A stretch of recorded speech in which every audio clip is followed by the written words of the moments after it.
Hello, my name is Andrea White, and I'm going to be your instructor for the next 10 weeks. I wanted to make a welcome video and welcome you to Educational Factors of Diversity. I just wanted to kind of do a visual for you, walk you through the course a little bit, especially if this is your first time in Brightspace, and kind of show you a couple little tricks and talk about a few things. When you first log into course, you will see the announcement page right away. You'll see the top 3 announcements that are always up, and I'll always have them in order and make sure they're in order. So what you can do is you can first click on this, welcome to the course. You can read this. I'm not going to read it too much, but just a little bit about me. I've been with Southern New Hampshire for 5 years now. Before Southern New Hampshire, I was an elementary teacher, grades K to 3. Most of my time from the 7 years was in second grade. 4 of the 7 were in second grade, and I loved it. I was head of technology committee in my school, and I was also the grade level department chair as well. I love technology, all the emerging technologies, and just how to meet the needs of all diverse students. And that's what this course, will focus on, meeting the needs of all types of students. And we'll talk about that throughout the course. So it's pretty exciting. We'll look at some data too, which I love doing as well. So you can read a little bit more here. I just work for SNU, so I'm pretty much available most of the days. It's summer now, so we're pretty much home all the time, besides some vacations. I have 3 boys and my husband. They're 8, 6, and 4. I got Parker, Hunter, and Cooper. Parker's the oldest, Hunter, then Cooper, and my husband, Pete. He's also an educator. He teaches art at our local middle school here in town. So we actually just went on vacation in Hilton Head, so that was pretty fun. So there's a picture of that. So again, you can read more about me here in that first announcement. And if you scroll down, excuse me, it'll kind of, talk about Brightspace a little bit, the textbook. You're going to make sure you want to order that. And if you have any trouble, just let me know and we'll get you some help.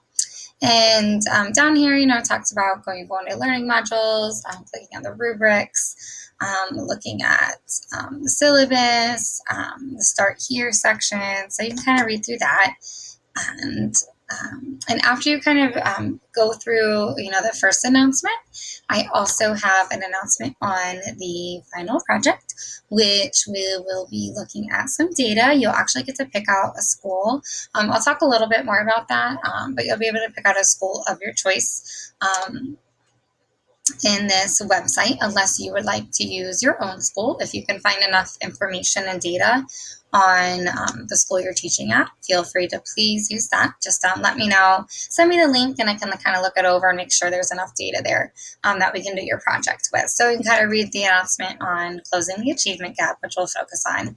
And here's the link. If you cannot find data within your school, you can pick one from the state of Colorado. There's a lot of information in there too. So, and then week 1, we'll get you started as well. And then if you scroll down even more, we've got, I have a policy announcement here somewhere. And then there's a late policy, and then just some writing tips and some resources to help you there. So like I said, you're going to want to go to learning modules, and you're going to want to click on the Start Here first. It should take you right to the Start Here section, so you can go through the syllabus, the rubrics, and all of that. And once you kind of click through those, save the rubrics, you can start in Module 1. And like I said, a Brightspace is a little more, I think it flows nicer. There's not as many clicks. I really like the whole checkmark system right here. If you click on that or you submit an assignment, it'll check it off for you. And I really like that section of it. So like here, if I click on Module 1, and it'll talk about the multicultural education. I think this is maybe the 5th or 6th time I've taught this course, so I really like it. If you kind of scroll down and click through all the resources in Module 1, which is really nice, they kind of have them all laid out. If you go back to Module 1 up here, it should have it clicked off. Yep. that I kind of viewed it. So same thing over here, we've got Module 1 overview, and then it'll show the assignments. So for the first week, you just have the discussion, and you'll watch a video, and then you've got a short paper and a journal. So you do have 3 things, but this journal is this is more just telling what school you're going to go with, and a couple things. So the journal is really informal. And like I said, I'll walk you through that first first module in my announcement, and then a review of the developmental capture too. So a couple little tips I wanted to share with you. The first one, grading. So when you go to, now there's nothing going to be showing here, but when you want to go look at your grades, you'll go to course menu for grades for your discussions. And one new thing is, instead of clicking on the assessment details, you'll click on the view graded rubric to see the categories in the rubric and the feedback right there. So I don't have anything in here. Actually, yeah, we don't want to go to this. Hold on, sorry. But yeah, when you click on your grades, it'll kind of show up what your percentage total was, and then you'll see view graded rubric, and you can just click on that for the rubric. So that's a little tip. 2 other quick tips. Promise not to take too much of your time. There should be a calendar already embedded. If you go to Tools to Calendar, you can click on that, and it should show up some due dates here. Oh, that's right. Of course, it doesn't start till the 16th. So you see these blue dots. It'll show up, Module 1 begins. It'll show up every time there's a due date as well, which is kind of nice. Another quick tip for you, to sign up for some notifications. So what you're going to do is you're going to go click on your name.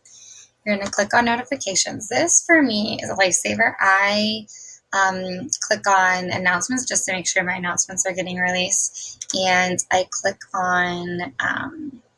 what would I have? Yep, see, so I have email here. If you want to put in your text or your cell number, you can do that, and I'll click it on.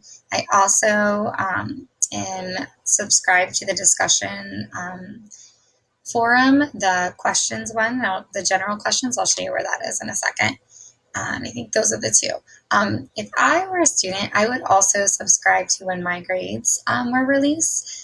Because I know when I was in my master's, I would just be waiting for my grades, and this is really nice because you'll get an email when I am done grading them. So that can be really, really helpful. You can also,